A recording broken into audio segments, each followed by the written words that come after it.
seems like we're reviewing more and more and more electric cars. And as more electric cars come on the road, they're getting fancier and more expensive and more beautiful and more luxurious. And David, you don't get a brand that's much more luxurious, unless you're going to a Bentley or a Rolls, than a Audi. And this particular car is the E Tron 50 Quattro.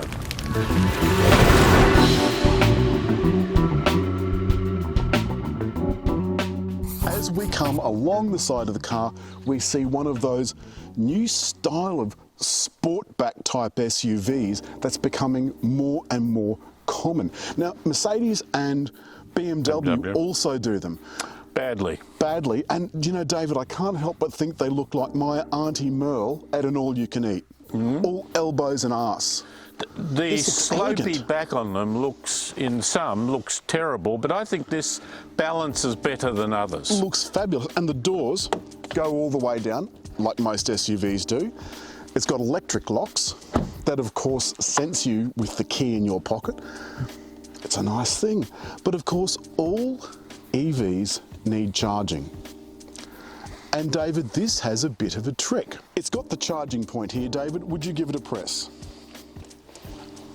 Now that's going to come down and you'll see that it is a Type 1 and Type 2 port. But it's got another one, look. Look, David, do you want to press the button?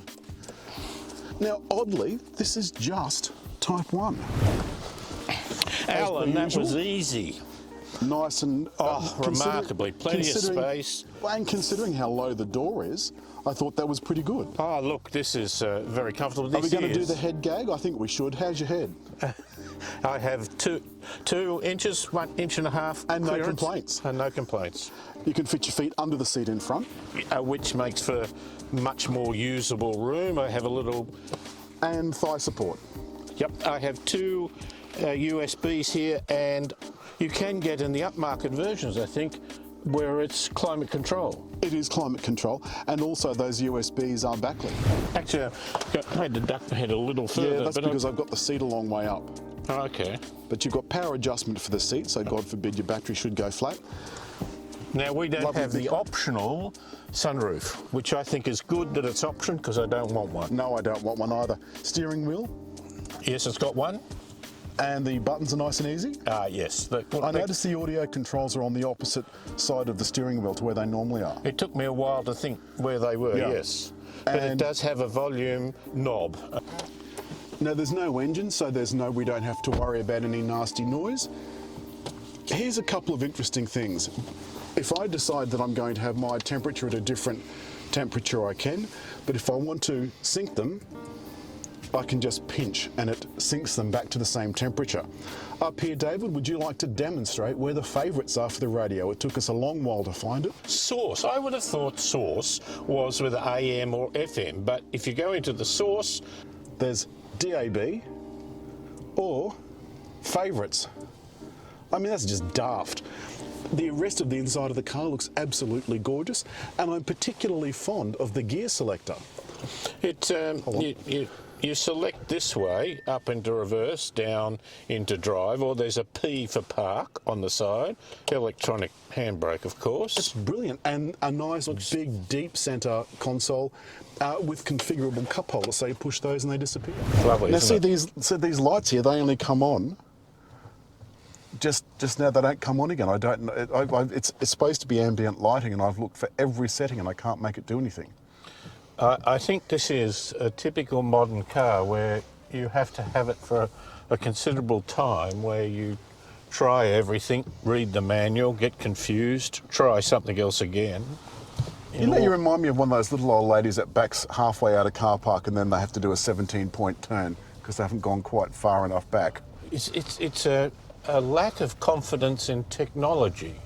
Really? You're going to blame the tools, are you? Oh, of course. The more I'm backing... I see you. I see you. Simplicity is what I want. Safety, surety.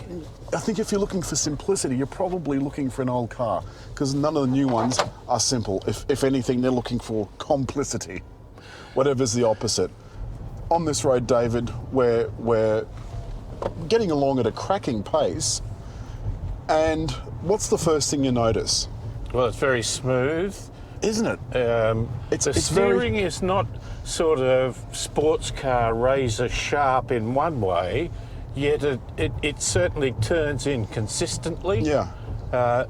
We're in comfort mode, aren't we? We are in comfort mode. I find it, this is a big car. It is a big car. This is a heavy car. This is the key issue between this and smaller electric vehicles is the size and weight. But it doesn't feel, it feels like it's planted on the road, but to me it doesn't feel heavy. Now, I think the thing about this is that it's got a lot of tech to help you drive the car, but it's also got a lot of tech to keep you safe. And I don't feel like any of it is actually intrusive. I feel like it is absolutely a thing of beauty. The very wide driver's instruments, that shows you what charge you've got. It shows you how many kilometres you've got left. It's displaying the map at the moment. And because we're in such clear zones, you know where to put your fingers, David. You know where to put your fingers in order to perform a function. Well, it's only a problem I have with cars that...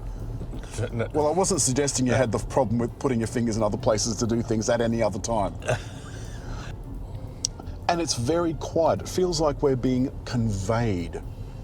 It doesn't feel like we're driving. It feels like we're gently coasting on this cushion of air. It is a touring car in that regard too. Well, David, I went down to, it's funny you should mention it, I went down to Picton the other day in that really foul weather. It was freezing cold, raining, and this thing just sailed along. It was completely quiet. I had my wireless CarPlay going. That's the thing about this, it works every single time. The thing about this car is this is the 50, so it has a 71 kilowatt hour battery, which is quite sizable, and it has a lot of horsepower, 230 kilowatts, way ahead of something like a Hyundai Kona electric, but they have a very similar power to weight. This is a bigger car. It's at least 700-800 millimetres longer, it's taller, it's wider, and you know what? It weighs nearly a tonne more. I think, David, this is just beautiful. It's so responsive. Now, it's not as responsive, say, as some of the performance Teslas that we've driven. Some of those have a longer range. The range I thought on this was a little bit limited. 200 kilometres is the best I've been able to get. It says more, and the second that I try and do anything, it's the range drops away. With all EVs, you have to charge. And from the moment I leave home, I'm glued to the bloody screen, trying to keep an eye on how my charge is doing. Do you keep an eye on the charge that you're doing, David? Would you like to comment on that at all, or I think it is part you of were the... trying to look into that car, you dirty old perv. Well, I just wondered if they're... You were trying to see feet in the air. That's what you... Yes, you were. The Say that, I don't thing believe is that it's adapting to the situation. Well, I think there's more to it, David. This, other than that, is a normal car. It's got adaptive suspension. It's got electric power steering. It's got all of the driver aids. It's got the highway stuff. It's got adaptive cruise control. I'll put a full list of those in the link below. But the thing is, this feels so natural to drive in an ethereal kind of way. Have a look at the rear lights. I think that looks really effective. Really effective. The good thing is they're not doing stuff to be different. They're not like Tesla that's trying to look weird with their SUV. Yeah. This is just a regular looking SUV, albeit a sportback. That looks absolutely gorgeous. When I went to charge this, I went right down to almost zero after my trip to Picton. I went up to the Charge Fox, plugged the car in, went up to get a coffee. When I came down again, it couldn't have been any more than 10 minutes, the car had fully charged. This was a 350 kilowatt charger, did about 240 odd kilometres in about 10 to 15 minutes. And then it went on, so it was actually 82% charged, so I let it charge on, and it certainly wasn't 40 minutes. I went and bought a few quick things at Coles, came back, and it was 100% charge. But what I haven't mentioned is that you get 6 years of free Charge Fox charging. But David, as always, if you've liked the film, hit like. Leave a comment. And I'm rather liking you drawing a little circle around where you subscribe. It always covers my face. Well, That's because that's where you put the circle. Put it somewhere else. I don't know, I think that's probably wise.